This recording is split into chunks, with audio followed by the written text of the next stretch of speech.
When did you realize you were an entrepreneur? I think I just wanted to open a restaurant because it was such a difficult process. People always rank it as one of the most difficult things you could do. This was still sort of a year after September 11th. And again, with so many things going on in my life, I was like, I want to focus on something that is more miserable than everything else that's going on. Without knowing enough knowledge about anything, cobbled together a little over 100 grand to open up Momofuku Noodle That's Bar. all it took. Yeah, and that through that misery, I didn't even think about it. And then I realized, wait a second, we got to open this thing up. And I didn't really have a menu ready, you know.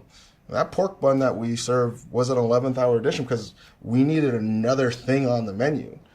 Really, sort of the idea was just to get something open.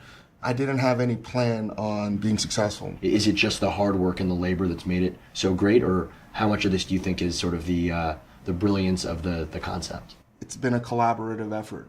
So many people that have been with us continue to add to this story that's still being written. And one of the main goals of that story is to sort of prove that nobody can tell us we can't do anything. You know, it certainly is all hard work. That's just a given.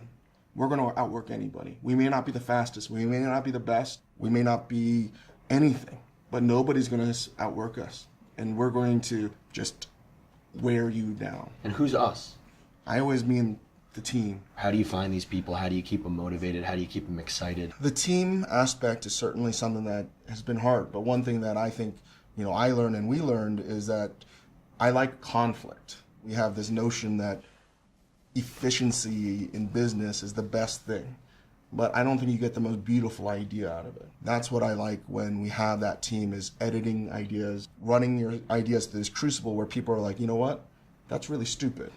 But you know what, I appreciate the fact that you had the balls to do that. From that, we sort of embrace our mistakes and we try to look at the ideas that most people think are quite stupid, actually. What were the really dark times? I mean, there must have been a day when you just actually thought it wasn't going to happen. The darkness is my friend, man.